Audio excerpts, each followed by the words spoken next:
With release roughly 2 weeks away, it's time to ask some hard-hitting questions, and in today's video, I want to discuss whether we should be pre-ordering Magic the Gathering's latest release, Aetherdrift. And to do that, we're going to break down each and every single product line that I think is one of the most important. We're going to talk about play boosters, collector boosters, and yeah, the super special, incredible, and quite expensive Finish Line bundle. I'm going to tell you what my strategy is for all three product lines, what I think you should do, and why. So if you like conversations like this, make sure you click the subscribe button down below, because for a small channel like mine, it helps more than you can possibly imagine. And spoiler alert, if you caught this video on the day of its release, TCG Player has a massive sale for play boosters at like $104, $105 right now. So pretty crazy. All right, let's get into it.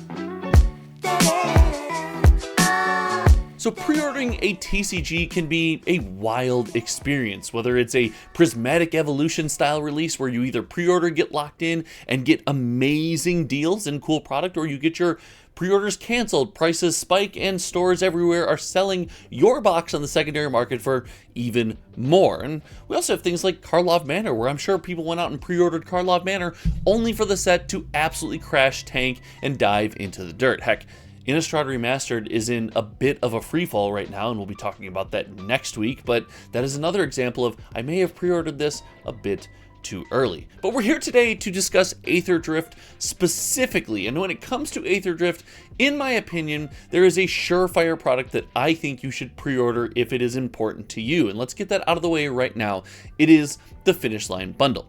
Look, we live in an era of hype for TCGs. People are excited for things. The Magic the Gathering and Pokemon releases, the big two, are absolutely popping off.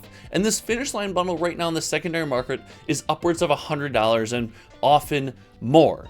This is a product that, if it's important to you, you might find a hard time coming by it. You might find a hard time picking it up somewhere for a reasonable price. I'm not telling you that, yeah, if you pre-order this thing for $100, your value is going to go up, it's going to go up in price, you're going to make your money's worth. No, I am telling you that this is a hot product, it is coveted, people are buying it, and the price currently is going up. In my opinion, if this is a product that you have to have in your collection, you have to have to crack, you need to get your hands on, well, it might be worth picking up, because I see this price going up, up, up. Now, to me, a big value, a big piece of the juice of this fruit, or this squeeze, or whatever analogy I want to make with fruit. I'm on a diet. I haven't had much fruit recently. I really want some fruit, but I digress. I really think that this product, the big bonus here was it was the cheapest way to get a box topper, a gilded foil, not gilded foil, a gold foil, a beer foamy gold foil in your hands. It was, at the time we made a video about it, was $80, and you were guaranteed a foil promo pack, a box topper sweet pack. That has kind of shifted and is beginning to look in the other direction. As we mentioned in the introduction to this video, there's currently a sale for the Play Booster Box. Yes, that's right, 30 booster packs for $104 on TCG Player. Shout out to the Banana Stand, you know who you are. But this sale means that it's definitely feeling like a much better value if you're looking for the box topper pack as part of your value, plus the 30 packs to sit down with your friends and play Magic the Gathering with, to pick up that Play Booster Box rather than the Finish Line bundle. In fact, it just seems like an insane decision to go with the other one. If you're buying this product, it is specifically because you like this product, and if you just like this product, you want to have it on your shelf, it is your Phyrexia Complete bundle, as that is for me, then you're going to want to pick one up sooner than later. But when it comes to prices that are a bit more fluctuating and they're going to go up and down, I do want to touch on the collector booster box. Now, mind you, we're going to track every single sold listing of sealed product on TCG Player when it comes to this release. We're going to do that on cardboardfinance.com, and it is supported totally by the channel members here. So if you like what we're doing here, you want discounts on box openings, which I think I'm getting a case of Aetherdrift collectors, make sure you click the channel membership button down below. It's $5 a month, and it supports everything I do here, so it all doesn't come out of my pocket. Big shout out to all the channel members that are currently supporting. Thank you all so much for making this possible. But the collector booster box, in my opinion, is its own beast. This box is going to hinge so much on not only the adaptation of the set as the most played game in the entire world, the most played trading card game in the entire world. Magic the Gathering releases often hinge so much on whether or not we choose to play the cards, but also the print run. And I am not here to say that Wizard of the Coast has short printed this set. Heck, we've heard that a couple times in the past with Assassin's Creed when things went nuts, and well, it didn't really come to fruition. And then we heard it with Lord of the Rings, special holiday release, when it absolutely did. So it really could go either way. But in my opinion, while you might not need to pre-order this product, I don't believe there will be much of a crash on Aetherdrift Collector Booster Box. And I don't mean from the current price. The reason we're not talking about the specific price right now at this moment in this video is we're still a bit far off from release. Magic is volatile upon release. People are buying a ton of boxes and stores are looking to free up capital for the next thing that they are going to buy. I don't expect these boxes to come out and still be the same price they are today. But that being said, I don't expect much of a crash either. I want to do a whole video on comparing this to the Karlov Manor release with these massive sales and what this is going to do long term to the market. But all in all, I think the Collector Booster Box is going to be wildly stable. As you approach release, we are going to probably be seeing on release day, if not the release, they're following the release day, you know, a week or two, the lowest prices that I think this product will hit. Now, admittedly, I'm pretty bullish on this set. It's got box toppers, it's got great cards, it's got iconic callback, the special guest slot has unique art, and it's incredible. Like, all of these things to me are making for a stew that is a wonderful Magic the Gathering set. So for that reason, I think the Collector Booster Box might be worthy of a pre-order. This is something that I would not pay above and beyond for. I wouldn't go crazy, but it's one of those occasions where when you pre-order a set, often the concern is you pre-order, you get your cards, and then things go down in value. Like, wow, I could have just saved money if I waited a week. I waited 2 weeks. This feels like a stable product to me. For me, I am pre-ordering a case of these right on release. I'm making sure to get my hands on them because I really do think it's going to be wildly stable. I will have that in the background. You can see I'm putting my money where my mouth is. This is what I am doing with my hard-earned dollarinos. This is not financial advice. This is just my strategy when it comes to these products. And my strategy when it comes to these products has viewed the Play Booster Box in a very unique way. Play booster boxes for me, if you've ever seen the other secondary shooting area for Hometown TCG, it's a bunch of draft and play boxes and stuff for Magic, and then there's a couple other games and a bunch of Pokemon boxes over there and stuff. But I love the sealed play experience that Magic the Gathering play boxes and draft boxes offer. While often, when we purchase these things on release, it behooves Wizards of the Coast to have them on shelves, to keep printing them, to make them available so the price goes down, down, down, down, down. I love what they represent. I love that they can be used for cracking packs and having fun. I love that they can be used for sitting down and playing any kind of limited format that your brain can conceive of at any moment. And I love that overall they hold a good amount of value. For this reason, I love the Play Booster Box of Aetherdrift, but often for Play Booster Boxes, I'm not looking to pre-order.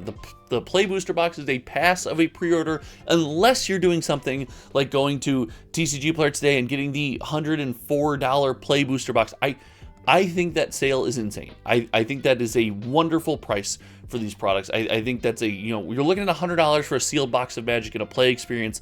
It doesn't get much better than that in 2025. And I know everyone who, anytime I say anything positive, just gets in my comment section and hates on it and says how terrible it is and how dare they charge us. But like, look, that's about $100 booster box in 2025. That's pretty crazy. That's a pretty insane proposition if you ask me. And while that might be the case and that might be an all-time low cost, I don't want to consider that right now. I want to talk about when the price goes back to normal. I am in no rush to pre-order Play Booster Boxes. Often you can find them, here we can do Play Booster Box openings. You got Kitchen Table TCG where you can get involved in their program. You got Rudy, you can get involved in their program. Again, I'll do Play Booster Box openings. These things don't really strike me as something that races off the shelf, goes out of print, and the price goes high. We're just seeing Wilds of Eldraine and things like that go out of print for the Draft Booster Box from around, a little less than a year ago. I don't expect these to be unavailable anytime soon. And the more available they are and the more stores are looking to get off the box and recoup some of that money, I think we're in a good and healthy spot to pick this up later down the road, save a couple bucks. Now, if you want to have the day one experience to sit out there and play the game and slam the cards on the table like the day Aetherdrift comes out, go ahead and pre-order. Go ahead and buy the box and have some fun. Listen, I'm aware that the best way to engage with a Magic the Gathering set from a value standpoint is often to buy singles. And I'm aware. I get that. I totally understand that. But what I won't do is pretend that there's no value in opening sealed product. It's fun. Some people engage with the set that way. They chase things down, and if that's the way they choose to do it, more power to them, and I am all for it. If that's your jam, go ahead and pick up some of these products and get them down on the table. Now, the bonus product I want to talk about today is the Commander decks. We didn't talk about it in the intro. We're kind of leaving it to the end of the video here, so if you stuck around, you get a little juicy tidbit about the Commander decks. Don't tell anybody in the comment section that didn't stick around. This is between us. The Commander decks here are a really weird situation. And from what I've heard, 20 years in the industry, tons of contacts, it does seem that the Commander decks are harder and harder to come by. It seems like they are not as readily available as I would like them to be, and they are seeming to be extremely coveted. The Commander decks are something that, while I don't think will sell out, were on sale on TCG Player and sold out of the allocation at the price point of, I think it was $79.99. This being said, this is set up to be an extremely popular Commander product. You could tell me a story where one of these decks is deemed to be extremely powerful and the price goes up, up, up, as is known to happen with Commander deck releases. For that reason, I would watch the price of these products, and if you have to have Aetherdrift Commander decks, I think you would feel fairly safe ordering them super early. This is not something I'm going to order. This is not something I'm going to look at picking up and keeping sealed on my shelf, or to put into 2-deck sets. I like to buy the 4-deck sets and keep them in a pod, so when people are over, we can play with those 4-deck sets. But I really do think that these are products that are selling extremely well. They're highly coveted, and as more and more sales data comes out that we go over next week, I'm excited to follow along with how these products are doing. All in all, I gotta tell you, I'm stoked for Aetherdrift. I know that everyone gives me a hard time when I get excited about Magic the Gathering releases, but I just am. I'm excited. I think they're doing a good job. I think this is a fun set. It's curated well, and I cannot wait to see what the cards look like, what the cards feel like, and those special golden foils. I just got to get them in my hand. All right, thank you so much for hanging out. I will link a video over here that I think you will like. Actually, I think it's over on this side. So let me know what you think of that, and thank you so much again. Until next time, you guys know me. My name is Josh. The like button is down there. There's a bunch of YouTube stuff that I forgot to do, and whatever. We'll see you around. Bye.